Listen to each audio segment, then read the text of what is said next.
तो नेक्स्ट जो हमारा टर्म है वो आता है इलेक्ट्रिक पोटेंशियल। इलेक्ट्रिक पोटेंशियल क्या होता है? Electric potential at the point in the electric circuit is defined as the work done in moving unit positive charge from infinity to that point.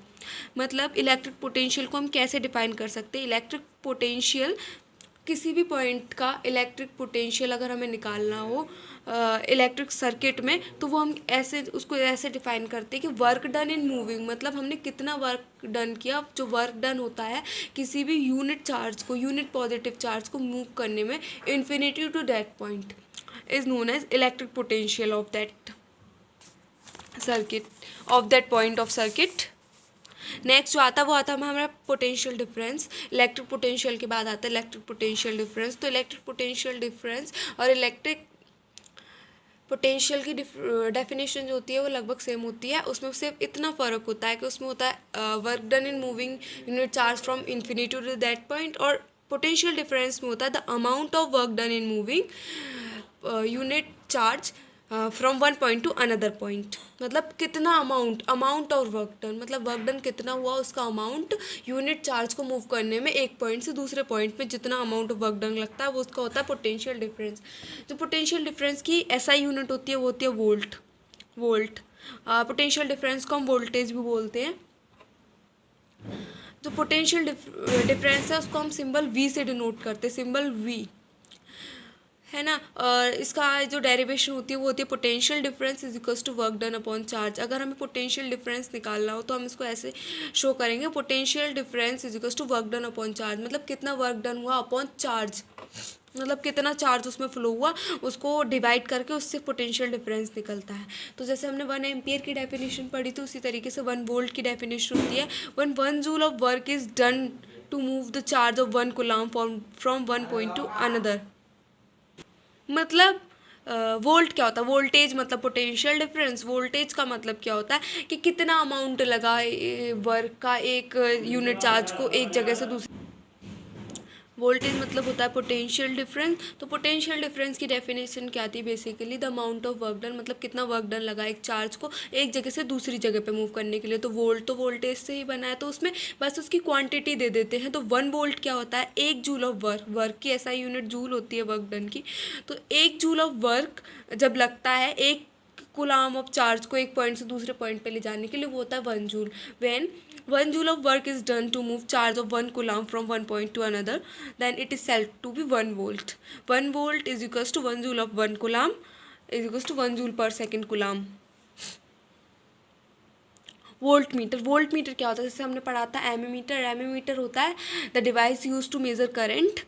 Volt meter होता है the device use to measure voltage मतलब potential difference को measure करने के लिए एक instrument आता है, उसको हम बोलते हैं वोल्ट मीटर। इसके नाम से ही बहुत ज़्यादा क्लियर है, जैसे वोल्टेज पोटेंशियल डिफरेंस। तो volt meter obviously potential difference measure करता है, और ये हमेशा, इसकी एक प्रॉपर्टी है, ये हमेशा पैरेलल लगाया जाता है volt meter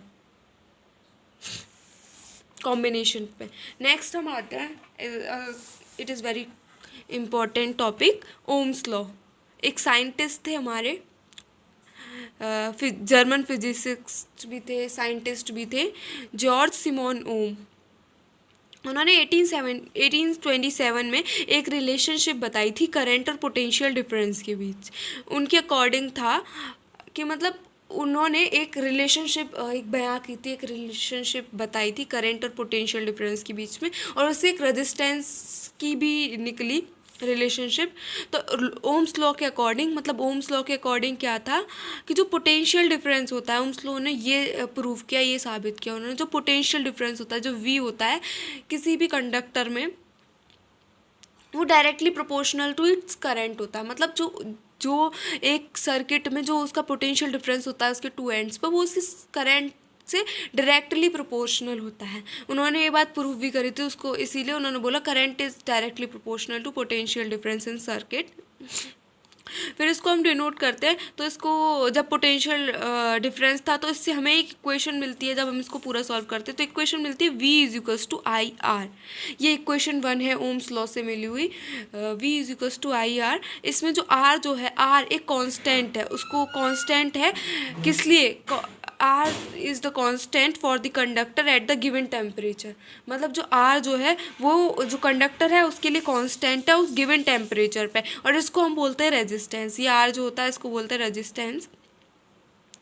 resistance is the property of a conductor to resist the flow of charge. Resistance मतलब होता है अपोज करना, वो एक कंडक्टर की प्रॉपर्टी होती है। रेजिस्टेंस मतलब एक कंडक्टर की प्रॉपर्टी कि वो एक चार्ज को कैसे अपोज कर सकता है, वो उस चार्ज को अपोज करता है, उसकी वो प्रॉपर्टी होती है, उसको बोलते हैं रेजिस्टेंस। जो रेजिस्टेंस की जो एसआई यूनिट होती है वो ओम है। ओम मतलब जो हमारे साइंटिस्ट थे उनके ओनर में उनको ओम साइंटिस्ट मतलब ओम उसकी ऐसा यूनिट रखी गई। इसको ग्रीक सिंबल है, ये देख पा रहे होंगे आप, ये ग्रीक सिंबल है, उससे इसको डिनोट करते हैं ओम को। नेक्स्ट होता है उन्होंने जो नेक्स्ट उनकी जो रिलेशनशिप थी वो थी जो करंट जो होता है वो पोटेंशियल डिफरेंस से तो डायरेक्टली प्रोपोर्शनल होता है, पर जो करंट जो होता है ना वो रेजिस्टेंस के इन्वर्सली प्रोपोर्शनल होता है। मतलब जो रेजिस्टेंस होता है वो करंट के इन्वर्सली प्रोपोर्शनल होता है। मतलब I is equals to 1/R। फिर इससे हमें एक और डेफिनेशन, मतलब अगर हम इसको आगे और ज़्यादा डिराइव करते हैं तो हमें इससे एक और मिलती है इक्वेशन, वो होती है R is equals to V/I। मतलब अगर हम उसी इक्वेशन की अगर जैसे वो था V इज इक्वल्स टू आई थी, वाली डेफिनेशन थी V इज इक्वल्स टू आई। अगर हमें इसमें R फाइंड करना होगा तो हम I को यहाँ ले आएंगे, डिवाइड में चली जाएगी, तो उस तरीके से हमें 3 इक्वेशन मिलेंगी। पहली होगी V is equals to I, second होगी R is equals to V/I, and third होगी I is equals to V/R। ये हमें 3 इक्वेशन मिल जाती है ओम्स लॉ से। अगर किसी भी कंडक्टर में 1 वोल्ट, मतलब किसी भी कंडक्टर का जो पोटेंशियल डिफरेंस है उसके एंड्स पे वो 1 वोल्ट है और उसके में जो करंट फ्लो हो रहा है वो 1 एम्पियर है, जब तो उसका रेजिस्टेंस जो होगा वो 1 ओम होगा। उसका रेजिस्टेंस जो होगा 1 ओम होगा। कैसे होगा? क्योंकि हम जो रेजिस्टेंस था हम ऊपर देख रहे हैं, रेजिस्टेंस क्या होता है? Potential difference upon current. तो पोटेंशियल डिफरेंस जब 1 वोल्ट था और करंट भी 1 एम्पियर था, तो जब हम इसको सॉल्व करेंगे तो जो आएगा वो 1 आएगा, और उसकी ऐसा यूनिट ओम होती है तो हम इसीलिए ओम लिखेंगे।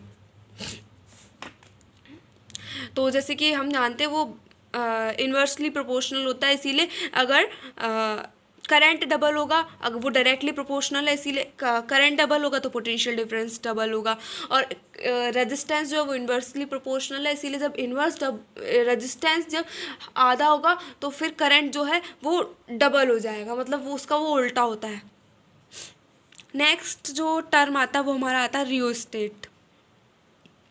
रियोस्टेट क्या होता है? रियोस्टेट एक कंपोनेंट है जो यूज़ करा जाता है regulate current without changing in voltage. मतलब बिना पोटेंशियल डिफरेंस को छेड़े, बिना पोटेंशियल डिफरेंस को हाथ लगाए, वो एक ऐसा कंपोनेंट है जो करंट को रेगुलेट करता है, उसको कम ज़्यादा करता है, उसको मैनेज करता है, और उसको हम वेरिएबल रेजिस्टेंस भी बोलते हैं। रियोस्टेट को वेरिएबल रेजिस्टेंस भी बोला जाता है। इसको ऑफन किस लिए हम यूज़ करते हैं? इसको ज़्यादातर यूज़ करा जाता है रेजिस्टेंस को चेंज करने के लिए, सर्किट में रेजिस्टेंस को चेंज करने के लिए यूज़ किया जाता है रियोस्टेट को। नेक्स्ट वर्ड आता है रजिस्टर। रेजिस्टेंस पढ़ लिया, रियोस्टेट पढ़ लिया, अब आता है रजिस्टर। रजिस्टर क्या होता है? The conductor having some appreciable resistance is known as resistor. मतलब कोई भी एक कंडक्टर जिसमें एक अच्छा खासा रेजिस्टेंस हो, मतलब जिसकी कैपेबिलिटी ऑफ अपोज चार्ज ज़्यादा हो, उसको हम बोलते हैं रजिस्टर, जिसमें से करंट इजीली फ्लो ना हो पाए। अब नेक्स्ट आता है factor on which the resistance of a conductor depend. मतलब ऐसे कौन कौन से फैक्टर होते हैं जिन पर रेजिस्टेंस डिपेंड होता है किसी भी कंडक्टर का। कोई भी कंडक्टर किस चीज़ पर डिपेंड होता है, मतलब कौन कौन से उसके फैक्टर्स होते हैं। तो सबसे पहला जो फैक्टर होता है वो होता है लेंथ ऑफ द कंडक्टर। मतलब हमारा वायर है, हम कोई सा भी वायर यूज़ कर रहे हैं, उसकी लेंथ कितनी है, वो मतलब बहुत ज़्यादा क्रूशियल रोल प्ले करता है, वो बहुत इंपॉर्टेंट फैक्टर है। सेकेंड होता है area of cross section of wire. मतलब उस वायर की जो रेडियस है उसकी कितनी है, उसका एरिया ऑफ क्रॉस सेक्शन बहुत मैटर करता है। थर्ड होता है मटेरियल ऑफ द कंडक्टर।